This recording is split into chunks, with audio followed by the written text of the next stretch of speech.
If you get into a fight 5 years ago, Yeah. you're going to segregate. Get into a fight now, coming right back. Welcome to More Than an Inmate's Girlfriend. I'm your host, Jay, and today is the second part of the Canadian episode. So a few weeks back, we got to interview Kelsey about the Canadian system and her experiences. And this week, we got to interview Matt, her husband. And honestly, it was so enlightening. Now, the time was limited, so it does get cut off at the end. It was still an incredible experience and so different. I think the biggest part for me was the solitary confinement. And I'll add at the end of the episode, I'll pop back in just to talk about it and end the show. So stick around after. But yeah, it's so enlightening to hear about his experiences up here and what works and what doesn't, and how they treat the inmates and how they have different things and opportunities, whereas our loved ones in the United States don't necessarily have. So very, very, very insightful episode. And if you guys like this episode and like learning about what it's like in Canada, what it would be like in different countries, then please let us know, because we can definitely go and search that out. There's just so many people that are incarcerated in the US that it's easy to get flooded with American. So yeah, this is Matt's episode. He is incarcerated in Canada and has been for the past 16 years. So his experiences are pretty thorough, I would say. He was incarcerated quite young, so he's probably seen and done a lot, which is interesting.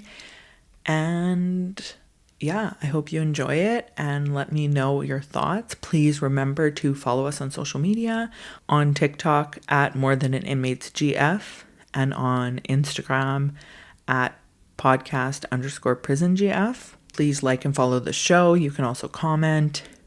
We've had an influx of a lot of new people lately messaging us and DMing us. And I think it's really sweet when they do, when people pop in and say how much they appreciate our show, because it pushes us to want to do more, even though we already do. And we love it. And we love talking to people. I genuinely love learning about different people. So I appreciate the amount of people that reach out to be on the show. But yeah, DMing us and reaching out and letting us know that you're listening is super fun and super cool. And I appreciate all the people that have done that recently, because it really warms our hearts and makes us keep going, because this is a hobby to us, right? So yeah, please follow the show, and I hope you enjoy the episode, the second part of Kelsey's episode with her hubby, Matt.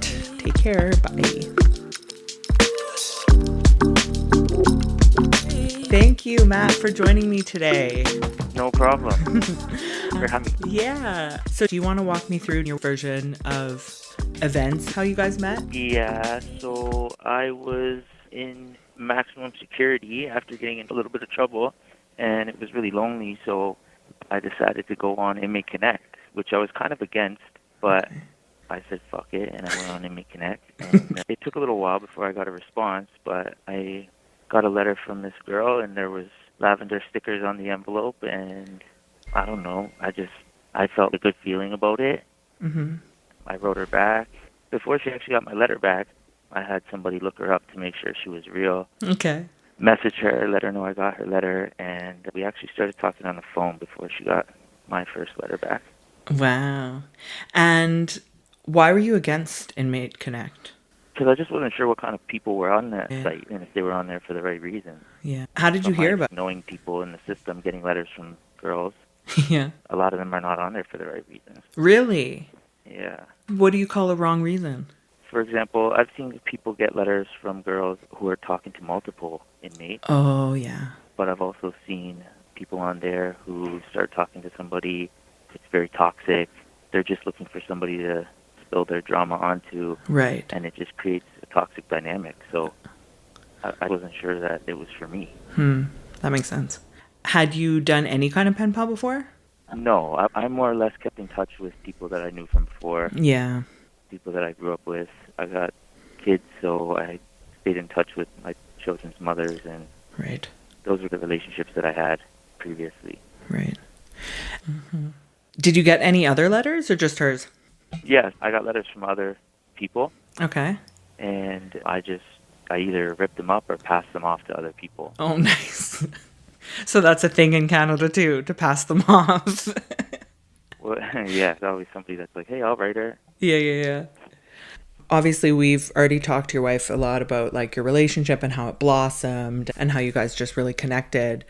What was your experience with her? How was she different than other girls that you've talked to in the past? I thought she was really smart. She was a business owner. She was low-key type of gal. Yeah. Yeah, she was different from what I was used to. I'm from a big city. She's from a little island, so it was different for me. The lifestyle was different, but it was what I had been looking for, I think, because I can get caught up in the hustle and bustle pretty quickly, Yeah.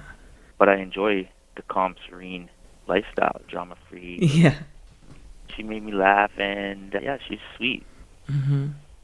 Was it like an adjustment for you? Because I know with my husband, he's a lot like you in that way. His previous stuff was kind of toxic and whatever. And even for me, it was like an adjustment to not have chaos in the relationship. Was it weird for you? Sometimes she would mention that, is this what you're used to? Is this what you want? And I would catch myself and be like, you know what, you're right. This is what I want. So Yeah. it's helped me find what I want. And it's been a little bit of an adjustment, but it's just the comfortability, right? Like, Yeah. you're comfortable with what you're used to, and it was an uncomfortable Mm-hmm. place. I was like, what's going on? This person, what is happening? Mm-hmm. But yeah, I found that comfortability very quickly. That's good. So communication with her, what is that normally? Do you guys have phone calls? Do you have video visits? How does it work in Canada? So communications video visits typically once or twice a month, depending on scheduling. Okay. So it's an hour each time, which is kind of crappy, but Yeah. it's good for the most part. Phone calls, we talk a couple times a day usually, sometimes an hour, sometimes 2 hours, just depending on the day and what we have going on. Mm-hmm. And in-person visits, I transferred out from Ontario to BC just to be closer to her and make it easier on her to travel, because that's probably the best thing I could have did, Mm-hmm. just to make the relationship work and see That's if we could make nice. something of it. Is it a whole adjustment when you move from prison to prison? Did you go to BC and didn't know anybody and had to start from scratch? Yeah, no, so the prison population is a small world, so I knew I was going to know people coming out here. I didn't know exactly who was going to be here, but when I did get out here, I was shocked by the amount of people that I knew, how easy it Really? was to build a routine, Hmm. how well I got along with people and stuff like that. It could be difficult depending who you are and, like, charges, for example, Right. or different Affiliation. personalities, but for me, I feel like I'm doing time anyway, so I may as well go somewhere else. And the Canadian prison system is pretty much the same all across the country Okay. as far as security levels. Max is max, medium's medium, and minimum's minimum. They all offer the same thing, so you know what to expect. Okay. And yeah, so I knew what to expect in terms of the place. Mm-hmm. I thought I would know a couple of people. It turned out I knew a few people, and yeah, it was a pretty easy transition. And did you just have to ask? But yeah, I had to put in a transfer application, which takes a couple months to process. Wow. That's so cool. You're lucky. Yeah. And then, of course, your parole officer will tell you, okay, this is a good fit, this isn't a good fit. So there's certain places that they deem better fits for you or not. Oh. And your phone calls, is it unlimited time? Like you can call for as long as you want? Actually, yeah. So when I was in Ontario, it would cut off after a half an hour. Okay. Some places, like when I got here, it was unlimited, so I could call. One phone call could last all day. But Whoa. just recently, in the last month or so, they've limited us to an hour at a time. So your call will cut off after an hour, but then you can call back if you want. And did you have tablets or is it like in a room? With the phones, they're just on the wall Okay. outside the range, and there's no tablets, there's no technology like that. Oh. So how do you message? Do you have emails? No, we don't message, we just call. And how much is it per minute? So if you're local, it's 57 cents for an hour, Okay. and if it's long distance, then it's 5 cents a minute. Okay. Not bad. It's not too bad. And local being like within a half an hour drive, so Oh. typically what somebody's girlfriend or parent or whoever would do is they would get a phone number Yeah. and register it to an address that's close to the prison, and then Your phone call is a little cheaper. A little bit cheaper. Smart. Conjugals. That is something Yeah. that is so not available to a lot of people. No. Was this your first time applying ever for conjugals? No. Okay. No, but the process is kind of the same. You have to have a relationship. You have to prove that relationship. Okay. A parole officer will meet with your significant other and do a security risk assessment, a threat risk assessment. Okay. If you have a history of domestic violence, it makes it hard. Yeah. If your significant other has any criminal record or history of anything like that, it makes it hard. But for the most part, it's just determination, and you just have to keep pushing because they'll just delay the process. They'll take their time with processing your paperwork, or they say they want to encourage relationships, but they don't really help to encourage them. Huh. Interesting. Really? And are you in Max right now? No. Would Max allow conjugals? Yeah, you get conjugals in all the security levels. And actually, maximum security encourages conjugals more than the other security levels. From my experience, when you're in max, they want you to be chill and not cause any trouble, so they'll work with you on those things. But when you get to medium, it's like hurry up and wait kind of thing. They think you should just sit back, shut up, wait. You're not like a threat as much. Yeah. Huh. I got here, and Yeah. Kelsey and I were planning on getting married, and we wanted to pursue our conjugals and hopefully have our, they're called private family visits here, but have our private family visits before we got married so that we could spend that time together. The prison made it very hard. I had my correctional officer telling me she wasn't supportive and that without her support that I shouldn't pursue it, and they were telling me that I should withdraw my application and I don't have to get married. Whoa. And they were asking me why was I getting married, and yeah, I just didn't take no for an answer, and I just pursued the complaint process. Okay. Kelsey also, on the other hand, emailed every administrator from the commissioner down to the warden to the correctional manager of visits. So she was on it. She ruffled some feathers, Yeah. and I kind of felt it at times when they were here. The staff would deal with me a certain way, but ultimately we got what we wanted, and it's been good. Really? So you found that because she was going up the rings, taking it up the ladder, you felt... Yeah. Yeah, I Really? had Deputy Warden come down here and tell me that he's the guy that breathes down people's neck, and he doesn't want people breathing down his neck, and Oh, gosh. I'm going about it all wrong, and it was interesting for a bit. And had that ever happened? No. They actually took their time processing our application, and that's the reason she started reaching out. That's the reason I put in a complaint. As well as some of their comments. I wanted to make sure I put them on blast for some of the comments that they made. Yeah. But they waited to process our application as long as they could, and then once I got in trouble, I didn't actually get in trouble. I just had a write-up for my attitude. And they came to me and they said, oh, your attitude with this person was less than ideal. This is the reason that we're not supporting you. So basically just grasping at straws for Yeah. to try not to give it to us. Why, though? It's not like she's like a terrible human. Yeah, no. I mean, at first they were saying, you haven't been here long enough. You need to be here for a little while. We need to monitor you. I don't know. Weird. This isn't the way we do things here. Any excuse they could not to process it, not to give us what we wanted. Yeah. And I think Kelsey mentioned this, but you don't have to be married to have conjugals, right? No, you don't. Yeah. Had you seen anybody else, any other guys that were incarcerated, gone through struggles like that? Actually, there was a guy that got here about a month after I did, and he put in his PFD application just shortly after me because I was here for about a week before I put in the application just because I know it takes a couple months to go through the process. He came here about a month after me. He put in his PFD application, and his CX2 actually had him withdraw his PFD application, and he did. And I told him he shouldn't do that because it starts the process over. Yeah. But he's still waiting. Oh, wow. He's still waiting, and he's had all kinds of ups and downs and issues, and his women are just like, what the hell? Yeah. I think that's the problem sometimes is that people try and do the right thing, and you try and do the right thing, you try and do the right thing, and then you realize that there's no point in trying. You have to sometimes fight the way you and Kelsey did. Yeah, and it's the system too, right? Like you think, okay, okay. Yeah, you want to be accommodating. Right. But they're human too, right? Like Yeah. humans that work for this place. So I feel like they look at us inmates as, why should we have the love of somebody? Yeah. Yeah. Why should we have that relationship? Or Yeah. I feel that too.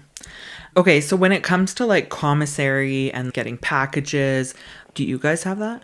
So within the first 30 days, whenever you get your sentence in the Canadian system, you have 30 days to send in it's called a pen package. Okay. And you get up to $2,500 worth of clothes. You can have a TV. You're allowed a game system. What? So Nintendo Wii Mini is actually the most current game system that we're allowed up to 24-inch flat screen TV. We're allowed a radio as long as it doesn't have Bluetooth or USB or any of that. Okay. We're allowed lamps and all kinds of paper and pens and whatever else. And wow. So in our leisure time, we wear our own clothes. Wow. That you can order. Yeah. Do you have clothes like that are like state issued? Yeah. So the CSC has the inmates wear blue T-shirts. Okay. Or a blue long sleeve golf shirt. Okay. And jeans. Okay. And then they give us regular black running shoes. And that's what you're supposed to wear from 7 till 3. So if you work, that's what you wear to work. Okay. If you're out on the unit during the day, that's what you're supposed to wear. When you're going to the meal hall and stuff like that, you wear that. But then after 3:30, just before supper, we get locked up for an hour. You can change into your own clothes. You can wear a hat. You can wear shorts, wife beaters, whatever. Oh my gosh. No word of a lie. Me and my husband have this running theory that he's like, just transfer me up to Canada. I'll be fine. I don't even need to fight to get out of my sentence. It'll be fine. To be honest, with the Canadian prison system, they're slowly taking things away from us. Okay. But it's always been like that. We can wear our own clothes. We have a lot of luxuries, a lot of creature comforts that other places don't have. Yeah. I swear to God, like, no joke, my husband would not even want to leave, I don't think, because you don't have to do anything. You get all this stuff. You get conjugals. I don't know that he would, like, he has a life sentence, and pretty sure he would be chilling up here. Would, yeah. What if you're in the hole? You know, they've actually taken out segregation. What? So there's no more segregation. It's actually called SIU, Special Integrated Unit or something like that. Okay. And there was a lawsuit. A couple of inmates sued, and I think 16,000 inmates jumped on board, and it was a class action lawsuit. The lawyers were named Koski and Minsky. Okay. They sued the Canadian government for $33 million. Oh my gosh. And that got dispersed among anybody who's been in segregation. And then they had to change the laws around segregation because of mental health, and they were just putting people in seg and just leaving them there. Yeah. And it was just causing irreversible damage to people's mental health. So now you can end up in SIU, but there's limitations. Like, they can't keep you locked up all day. You have to be out of your cell for at least 4 hours a day. Wow. You need meaningful human interaction, so they send mental health nurses around once a day. They also send special programs officers up there so that inmates have a chance to play cards and interact and play games. And there's workout equipment on the unit, so you get out and you get physical exercise. This is crazy. And they try not to keep you in there for more than 5 days. Oh. Whereas before, 5 days was like the minimum. Yeah. And they didn't need a reason to keep you in there. Wow. But so they'll keep you in there for up to 5 days. They'll make a decision, okay, we're going to let you out, or we're going to ship you here, or we're going to ship you there. Right. And they transfer you out very quickly. Wow. And do you think it's effective? I think it's good for the inmates. I don't think it's right to be locked up all of the time, right? Because it's easy to fall into a depression and you're just stuck in that headspace. Yeah. I think it's effective in a sense of, if a guy's not happy here, or he's uncomfortable, or he's under pressure or whatever, he can go somewhere else very quickly. Yeah. Without breaking a step in his routine. I was actually stuck in the East Coast during COVID. There was no visitation happening because nobody was allowed to travel province to province without quarantining. Visitors weren't allowed to come to the jail if they weren't vaccinated. Yeah. I waited for a transfer for a year, and the prison was telling me, okay, pack up, you're leaving this day. I would pack up, and then they would come back and say, oh, somebody took your spot on the plane, you're not going. And they did that to me 6 or 7 times before I said, you know what, I'm just going to go to SIU myself. So I went to SIU, stayed there for a week. I think I was there just over a week, and they drove me back to Ontario, where I was transferred to. So you were sneaky. Yeah. You worked the system to your advantage. Yeah. Smart. That's a good idea. Do you wear like orange or anything, or you still get to wear your clothes? No, so pre-sentence, in my city is orange. Okay. Across Canada, it's different, but that's if you're not sentenced yet. Okay. So my husband, they have khakis, but if you get put in the hole, they take all of your stuff and they give you like an orange jumpsuit. Oh, wow. So that's the segregation colors. Yeah. And then you don't have any access to any of your stuff. You're put in the hole. You have a cage that's attached to your room that you get access to an hour a day. It's like brutal. You don't leave your room. You don't leave the cell. Where is he at? He's in Nebraska. Oh, wow. Yeah, it's crazy. Anyways, healthcare. Do you feel like you get taken care of? Like your health is a priority? I think it's basic health care. Okay. You really have to be on them because the healthcare system doesn't care. Mm-hmm. Just because you can go up there and say, okay, look, I've cut myself and I need polysporin, and the most they'll do for you is give you a Band-Aid. Right. They're not too worried about infection. They've actually taken away a lot of the things for infections and stuff like that. Okay. There used to be a designated inmate who worked handing out bleach and giving out pamphlets for information on hepatitis C and needle use and all that stuff in here. And even guys that come into jail and they want something to do, they pick up tattooing and they're not clean. So you can easily get infected, you can easily spread diseases, and they've taken away that inmate job, so there's no sharing information. Right. The healthcare system, though, like if you have a cavity, they'll pull the tooth. Right, okay, they do that there too. They're not going to drill it out and fill it. Okay. They'll just pull the tooth out. Yeah. If you have an infection, they'll just give you antibiotics. If you scream for help, if something's wrong and you're in the middle of the night, will you get attention? But if you can convince whoever the manager is, there's usually a correctional manager who makes the decision for you to go to the hospital or not. Okay. If you can convince them that you need to go to the hospital, Mm-hmm. then they'll send you out to the hospital. But if you go to healthcare within the institution, they'll do as little as possible just to keep you quiet, just to say, okay, here, Right. here's an ice pack or here's a Band-Aid, and keep it moving. Okay. Interesting. But they don't really care too much. Are you in a cell or are you in a room? Yeah, I'm in a cell. Oh, you are? Okay. Yeah. You and another person? Yeah, there's two of us. Oh, okay. So that's what you're used to. It's not like a dorm. Pardon? No. So there's cells, and then they're split in the middle. They have a curtain divider that goes up in the middle, and then, yeah. In the middle, there's a curtain? Yeah, that separates the two. The two people? Sides. The two people, yeah. Oh, you're not in bunks? No.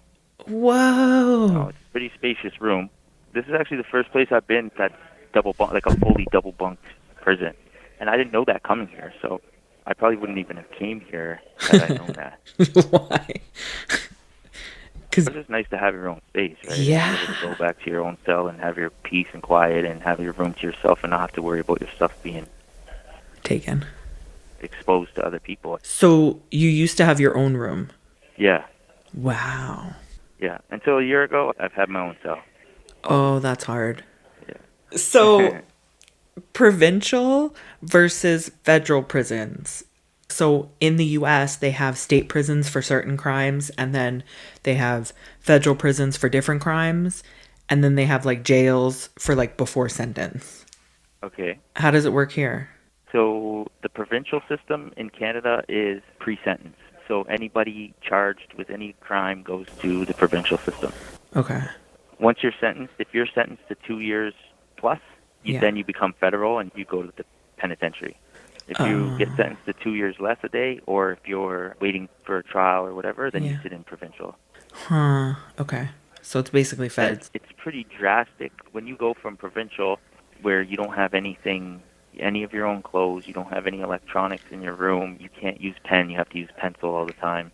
You literally get board games and cards, and you have to keep yourself busy with human interaction. Once you get to the federal system, you're more on your own. You have a lot of creature comforts. You get your own clothes, you get your own workout equipment or workout whatever, like you like spin rope, punching gloves for the punching bag, all kinds of different things. A lot of guys say, oh, I should have came here sooner. I don't agree with that, because if you do a provincial sentence and you're released, you're done. Yeah. If you do a federal sentence and you're released, you still have that parole over your head. Right. Can you jam? So in the US, we have like, you can jam your number. So basically you max out your sentence. Let's say you're sentenced to like 15 to 20 and they don't let you parole at 20. they jam you, and then like you're released without parole, without follow-up, without anything. Do they have that here? Okay, yeah. So here it's called a warrant. So basically, if you do 2/3 of your sentence, you're released on parole. Uh-huh. But sometimes they'll keep you to your warrant. It's called detention. Okay. And so that means you'll do your whole time. Right. Okay. So they do have it. Released without parole. But you have life. Yes. So the life sentence is whenever I'm paroled, I'll be on parole for life. Oh, I'll be under really? stipulation forever. Oh, I didn't know that. Yeah. So you're going to have a parole officer for the rest of your life? For the rest of my life, yeah. You sound very excited about it. Well, I'll be under stipulations for the rest of my life. And basically, it's whatever you make of it, right? If I get out of jail and I give them a reason to check in with me more frequently, then that's what they'll do. If I give them a reason Not. to test me more frequently, if I'm giving them a reason to believe that I'm using drugs or I'm involved in some sort of lifestyle, then they'll keep more of an eye on me. Right. But basically, your stipulations are your stipulations. So whatever they give you and tell you not to do, that's what you can't do. They probably won't give you more stipulations unless you violate your parole and there's something else attached to it. Right. That makes Like sense. if you violate parole and it's past a certain hour at night, then they might say, okay, we're not going to let you out past this time. Or if you violate your parole and you go on the run and you get caught with somebody else hiding you away, then Yeah. they might say, okay, you're not allowed to hang out with this person without us knowing. You Right. need to know who you're with at all times. Interesting. And then you have parole eligibility. Does the judge set it, like after a certain amount of time? In Canada, there's first-degree murder, second-degree murder, and then manslaughter. And if you're convicted of first-degree murder, it's automatic 25 years Oh, with parole after the 25 years. okay. If you're convicted of second-degree murder, it's automatic 10 years. Oh, okay. I was convicted of second-degree murder, so I got the automatic 10 years, but then the judge sentenced me to an extra 5 years, so I got 15 years to life. And I'm in my 16th year right now, so Yeah. I'm considering applying for parole, even though I'm not really in an ideal spot in my sentence. Okay. Just because, like, the way that things have been going, they've been filling up the prisons, and I've been seeing a lot of people get out, and it gives me a little bit of hope in my situation. Okay. Is it hard to get paroled? Like from what you're can be. saying? Okay. It can be, yeah. If you're getting in trouble and you go for parole, you have to explain that stuff to the parole board. You have Right. to convince them why they should overlook that stuff. Okay. They don't want you to keep doing the same things that you've been doing. So if you're a drug dealer and you're getting out and you're going to a risky spot, they might not let you out. Right. That makes sense. The parole board is different from the court system, and it's different from the jail system, so they're kind of independent. Okay. Sometimes the parole board will agree with the parole officer's recommendation, and 9 times out of 10, the parole officer's recommendation is, we don't want to let him out. We Oh, want maximum stipulations. So, yeah, it's up to the individual person to convince the parole board why they should get a chance. right. But you've never gone in front, so you don't even know yet what they would say. No, I don't know.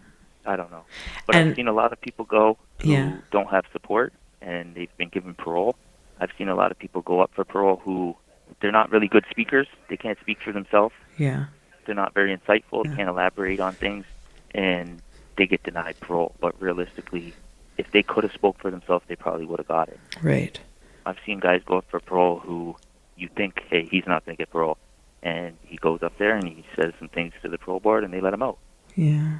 It's about insightfulness and what you've learned and what you're not going to do versus what you did before, and just convincing them that you're worth a chance.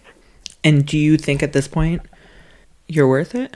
I believe so. Yeah. I've been in for 16 years out of my 15 years. I've done everything that I could possibly do to better myself. This place is kind of like a pressure cooker. You're tested a lot of the time.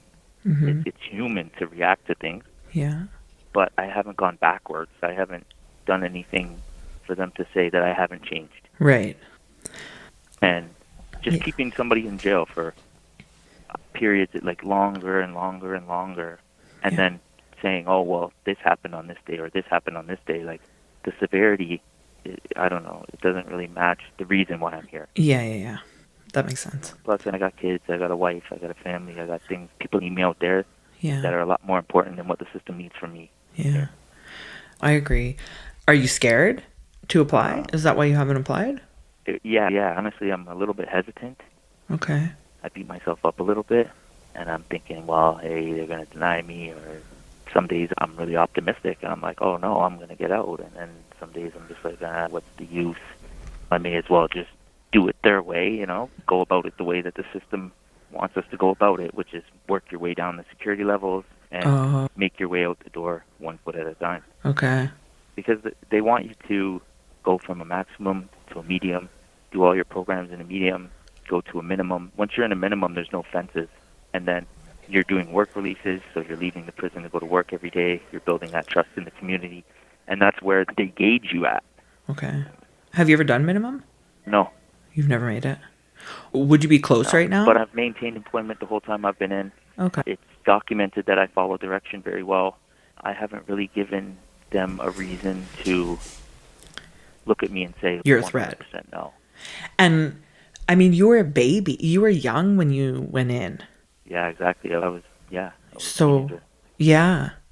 So, I don't know if you agree with this, but do you feel that your brain development, your maturity level in itself is a factor? Yeah. Do you think that you would have made the same decision now? Definitely not. Definitely not. When I was younger, I was dealing with a lot of emotional distress. I was a young father. I was still wrestling with trying to keep my father in my life. He wasn't around. I chose substances. I didn't care what anybody said about my substance use, and my attitude was shit. I was just an angry young kid, and the lifestyle that I was living got me into some trouble. But where I'm at now, I'm more responsible, more thoughtful.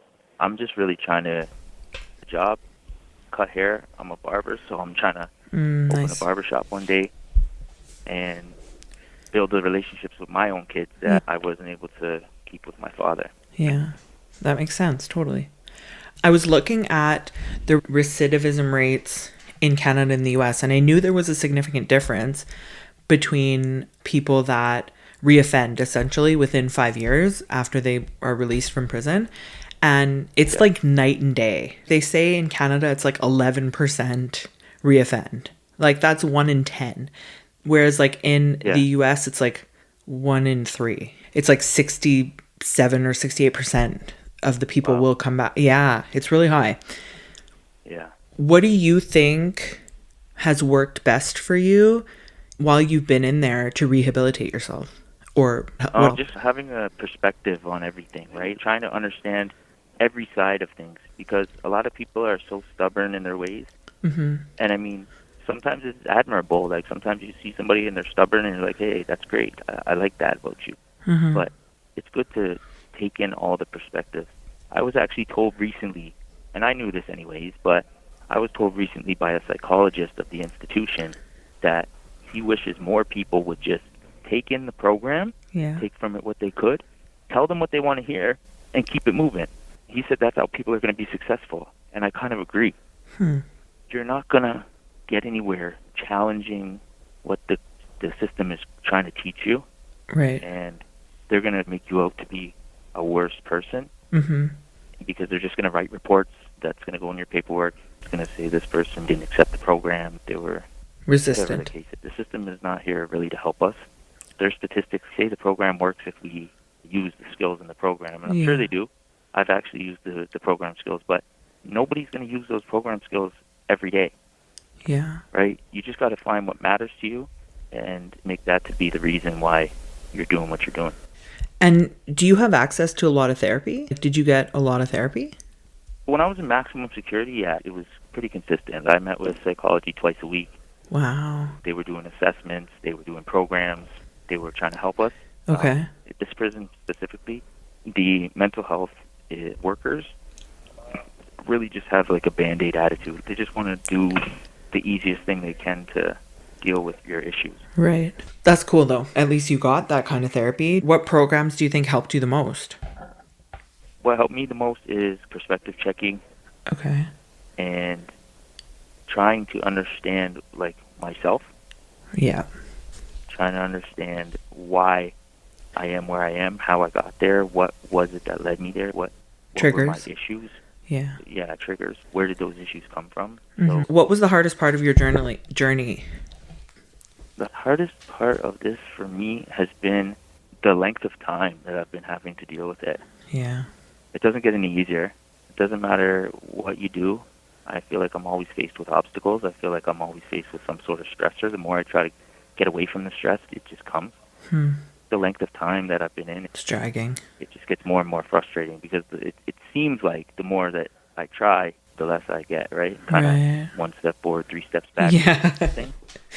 I'm pretty sure that's life, regardless. And it's like you go to work every day to get a paycheck. You don't go to work to be told, okay, try again next week. You know? Yeah. Hey, how much do you make an hour? So we make up to $6.85. Whoa. And then we're taxed on that. That's a lot. Yeah, that's amazing, though. And if you could change one thing about the Canadian prison system, what would it be? It would be the officer's perspective and the way that the officers deal with us.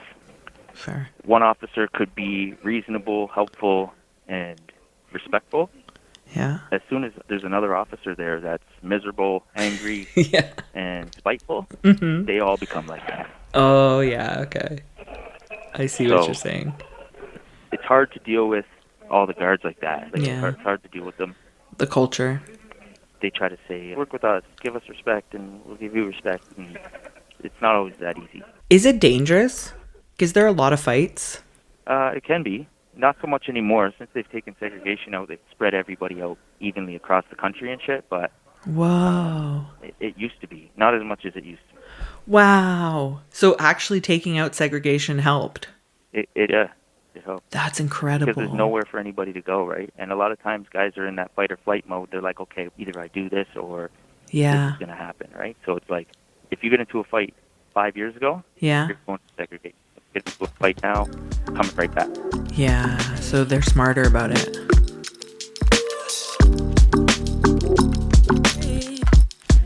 And then the phone cut off.